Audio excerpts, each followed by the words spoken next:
આપણા દેશમાં દિલ્હી કે મુંબઈ જેવા મોટા શહેરોમાં બહુ મોટું પ્રોટેસ્ટ થતું હોય, એક સાથે મોબ આગળ વધતું હોય અને હળવો બળ પ્રયોગ કરવો હોય, લાઠીચાર્જ ન કરવો હોય, ટીયર ગેસ ન કરવા હોય, છોડવા હોય, પણ એ મોબને રોકવું હોય એટલે વોટર કેનનની મદદથી ફુવારો મારવામાં આવે છે. એટલે કે પેલા સામેવાળાને બીજું નુકસાન ન જાય પણ એ આગળ વધતા અટકે, બહુ મોટી સંખ્યામાં હોય. એટલે આવો જ ફુવારો આજે ગાંધીનગરમાં થયો. આજ સુધી આપણે તો જોયેલો નહીં, પણ આપણી જોડે પેલું વોટર કેનનવાળા મશીન નહીં હોય એટલે દેશી ફુવારો થયો.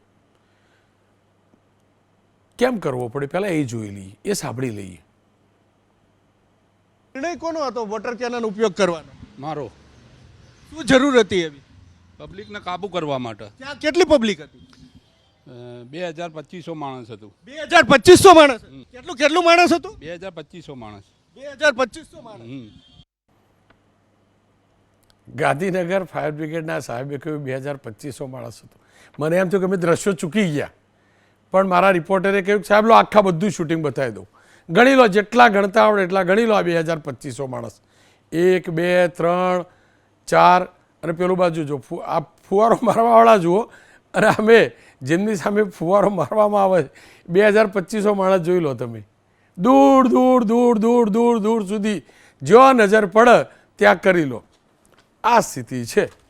25 લોકો માટે 25 લોકોને રોકવા, ગેટ ઉપર તો પાણી હતું જ, ગેટ ઉપર તો પોલીસ હતી જ. વાત એમ હતી, સામાન્ય સભા હતી, કોંગ્રેસ વિરોધ કરશે એવી શક્યતા પણ હતી. મહાનગરપાલિકાની પોલીસ પહેલેથી ગોઠવવામાં આવી હતી, વોટર બાઉઝર પણ તૈયાર રખાયા હતા. કોંગ્રેસ હવે લાવવા ક્યાંથી 2200? કમસે કમ એટલું તો સમજવું જુઓ ને, આખા પ્રદેશ કોંગ્રેસનો કાર્યક્રમ નહોતો, આ તો સ્થાનિક હતો. કોંગ્રેસને પણ ખુશાલીથી આવું સાંભળ્યું તો અમારે ત્યાં 2500 માણસ હતા. પણ દુર્ભાગ્ય જુઓ, માત્ર 25 લોકો માટે આ પાણીનો વેડફાટ. આપણે કહીએ છીએ ને, જળ એ જ જીવન છે, પેલી એડવર્ટાઇઝ આવે, નળમાંથી 2 ટીપા ટીપા ટીપા પડતા હોય, પાણી બચાવવું જ જોઈએ.